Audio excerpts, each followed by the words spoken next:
Hard to believe, but it's already week 12, which means 2 more conference games ahead for the undefeated #1 team to try and remain perfect. Meanwhile, Wisconsin, they're hoping to play spoiler when they host Oregon. And here to help us break down one of the biggest games of this weekend, we've got Nick Osen from Badger 24/7 and Matt Prem from Duck Territory. And guys, let's tell you a little bit more about this matchup because we really don't see it very frequently. It's just round 7 between these two teams.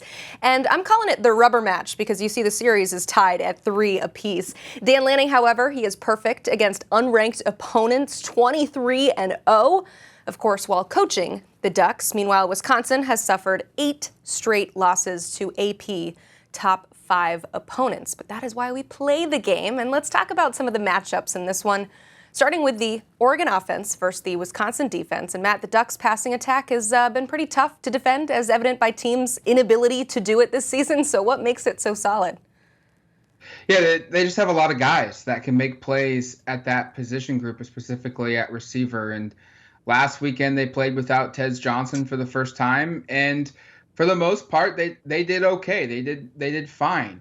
Evan Stewart kind of picked up in place of Tez Johnson. Trayshawn Holden is back now in his groove, and then a sophomore, Justice Lowe, has kind of emerged as a playmaker at that spot. And then for those 3 guys, they're probably going to be the three guys to know for this matchup, and they're going to play statistically one of the better passing defenses in the conference. And that's what Dan Lanning talked about, that he praised the talent they have, but he also said that they're going to take their chances. They're going to still be aggressive, and it's going to be the matchup for me to watch. Can Oregon stretch the Wisconsin defense vertically, but also can they do it horizontally? And that's a way that they've beaten some of these teams and that they've played in the Big Ten in their first year, is they've hit them with the screen game multiple times, essentially an extension of the run game, spread the defense out, make them run horizontally up and down the field, and then all of a sudden they'll take the deep shots. And that's going to be what I would expect this Oregon team to do, is kind of a slow jab, as they like to call it, and then every once in a while hit them with the haymaker over the top.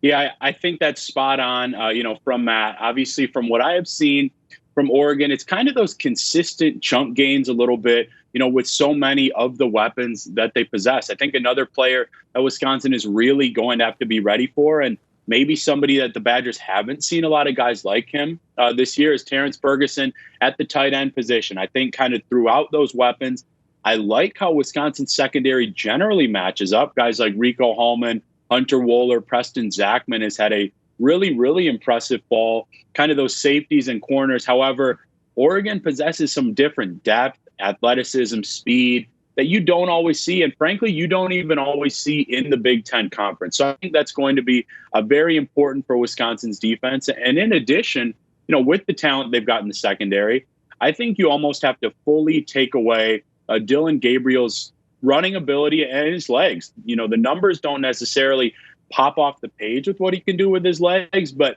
I think that he's very efficient. I think he's a really good scrambler. He's got a long of 54 yards running the ball. And when he decides to do that, especially within the red zone, he can make you pay, as you can see there. So I think the Badgers definitely need to look out for that, potentially get an interception. He's thrown a few of them, 5, including 2 in one game. So those are all going to be key.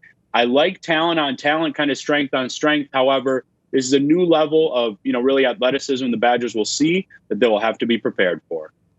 Yeah, it's one thing to be aware of it and see it on tape. It's another thing to try and defend all of those different pieces and all of those different things that Oregon does so well. On the other side, we've got the Wisconsin offense versus the Oregon defense. Kind of an intriguing matchup here. Nick, I'm curious, what should the Badgers' goal on offense be to attack this Ducks defense? Yeah, absolutely, Emily. I think what makes a lot of sense is basically trying to play a little bit more up-tempo, a little bit of pace, the quick passing game. It hasn't always been perfect for Wisconsin necessarily, and you'd think, okay, maybe you're going to ground and pound a little bit to keep Oregon off the field. However, as Matt kind of hit on, the Ducks are going to find success offensively just about in any way. And I think that Wisconsin has to kind of let it rip, right? They've had an additional week to prep for this game coming off a bye week. I think that some of their best offense, especially during a 3-game win streak this season, was opening up the playbook, going deep, even with some of his struggles. Braden Locke is throwing a pretty good deep ball. Guys like Vinny Anthony, guys like CJ Williams, there's certainly talent in the back of Oregon's secondary, but I think that's going to be some of their best potential for the Badgers. And then obviously when you get a little deeper into Oregon territory, into the red zone, lean on guys like Tawi Walker, Darian Dupree, and a little bit of Cade Yakimelli in the run game. I think that this is a huge moment for this Wisconsin team to kind of figure things out these next 3 weeks. And it'd be a heck of a statement for the offense to get out early and get out fast with Braden Locke at the helm. I think for Oregon going into this matchup, it's going to be very similar to what they did a couple weeks ago at the Big House against the Michigan Wolverines, a game in which they basically dared Michigan to throw. And I anticipate that to be the situation this week. They will probably load the box early on and prepare to stop the run, try to generate a bunch of pressures on passing situations, and see if they can get Locke to risk the ball in the air and take some risks there. And then bank on their secondary being able to man up and play one-on-one coverage. Jabbar Muhammad has turned into one of the college football's best cornerbacks. But a big reason why Oregon's secondary this season has been so good is it's what's been opposite him at the other cornerback spot. Nico Reed, Dante Manning, two guys that were seniors, returners from last season that didn't necessarily look like automatic players to assume the starting role. They kind of share that spot. They brought in some transfers this offseason to help kind of push the talent. And those two guys, Manning and Reed, have elevated their play and have turned into really solid performers. And then on the back end at the safety level, Kobe Savage and Tysheem Johnson. Johnson had an interception last week. Brandon Johnson, we should also know, at nickel had a fumble return for a touchdown. Their secondary is loaded. It's really good. And they're going to bank on the fact that those guys can play one-on-one coverage and basically force Wisconsin to throw the ball at them because they like their playmaking ability in one-on-one situations. So far, that has worked. Looking at the big picture, really, for both of these teams, you've got Oregon, of course, eyeing the Big Ten title and more, but also maintaining its top spot in the country, while Wisconsin is one win away from bowl eligibility. So both of these squads are fighting for something here. So I want to hear from both of you on just what's at stake in this one. But Matt, let's start with you and Oregon. Yeah, I mean, what's at stake first is still first place in the Big Ten standings, continuing to be the number one team in the country. Last week at home against Maryland, it was not their best performance. Dan Lanning kind of warned the media after Wednesday's practice in the lead up to that, saying they did not play well in practice. They didn't pay attention to the tiny details, and it showed. They had a team high 12 penalties for 95 yards, which was a season high as well. And so for Oregon, can you use that as motivation to get back to the climb and the ascension that you have taken over the last 6 weeks or so as a program, to keep yourself as the unanimous number one team in the country, to keep yourself as the front runner for the Big Ten championship game. And then you look, at this Wisconsin team, and it's an opportunity to make another statement. They've done that in some of these games against some of these bigger name programs in the Big Ten. Is they've used the platform and they've used the matchup and the brand power to really hammer home how good this team really is. We saw it with Michigan. We could potentially see it again this weekend at Camp Randall if they play to their standard. But last week, it was not good enough. And if they do that again this week, Wisconsin will have the chance to beat them. Yeah, and on the other side, for Wisconsin, I think it's actually similar to what Matt said in terms of, beating consistent programs and other teams that have been really good in this conference. Obviously, Oregon is new and one of the best teams in the country. I think that Luke Fickell and this Badgers group, they've had some opportunities, right? They looked really good for about 3 quarters against top 5 Penn State. They had a couple moments, especially early against the top 5 Alabama team. So I think first and foremost, they're looking to make a major statement. And again, as I mentioned, coming off of a bye week, I think that there is some extra prep, a little bit of confidence, organization going into not only a big game, but after a tough game down in Iowa a couple weeks ago. So I think that's number one.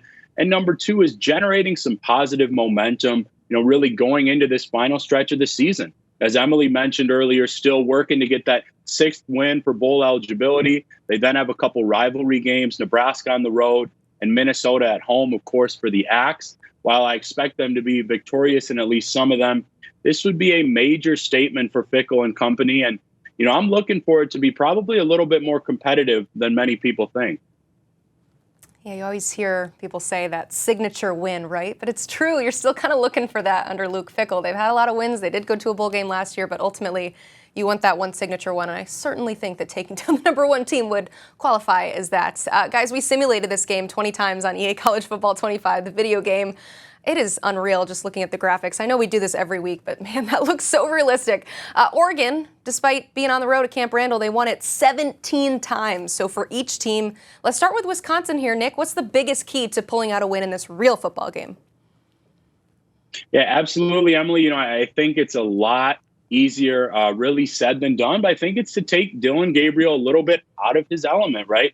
Make some different kind of coverages and disguises under Mike Tressel and the defense. Now, while kind of the pass rush hasn't been, perfect, maybe where we expected this season, some of these younger players have stepped up in that area recently. I think of guys like Christian Allegro at inside linebacker, Sebastian Cheeks at outside. And if they're able to do that, again, forcing a turnover here and there, as Gabriel even had against probably a lesser Michigan State team when compared to the Badgers defense, I think this could get interesting. I mean, I think of a Penn State team a couple of weeks ago, night game at Camp Randall, and it was just a 1-point game going into the fourth quarter. Really an offense that, like I mentioned, I look for the Badgers to open things up a little bit too, right? Play with nothing to lose other than to make a big statement. I think that would be key for me, making one of the best quarterbacks in the country, maybe play a little bit off and get this thing late and see what happens. Yeah, and for Oregon, I think it's playing clean football. They have a new starting offensive lineman with Marcus Harper going down at Michigan a couple weeks ago, and they rotated 2 guys at that spot last week against Maryland. Obviously, I've talked about Tez Johnson being out with his own injury. So offensively, it's kind of cleaning up the little mistakes of having a couple new pieces within your offense operating there. And defensively, it's make Wisconsin one-dimensional. Go back to I said it earlier, the Michigan game plan, force Wisconsin into second and long situations, third and long situations where they have to throw the ball and they have to throw it, significantly downfield to get first downs, because eventually Oregon's pass rush, which is one of the best in the country, will get home. Mateo Uyunglele, Jordan Burch, Tatum Tuioti, 3 guys that are all prolific pass rushers and getting to the quarterback, have all had their moments this season. And then on the back end, their secondary, they've got a lot of confidence in that group. And I think statistically, if you play the odds, more often than not, if Wisconsin's having to pass a bunch, that plays into Oregon's strengths and should favor them. So it's make Wisconsin one-dimensional. If they get that run game going and they're able to hit the pass early and often, then that will make life difficult for this Oregon defense. If they know what's coming, though, Oregon could tee off here. Just feels like another one of those new Big Ten games this year with new places for Oregon. And they went to the Big House. Now they're going to Camp Randall. Just a fun new experience all around. And thank you both so much for breaking down this matchup. Looking forward to it. Keep it locked into Badger 24/7 for all things Wisconsin football and Duck territory, for everything you need to know about Oregon.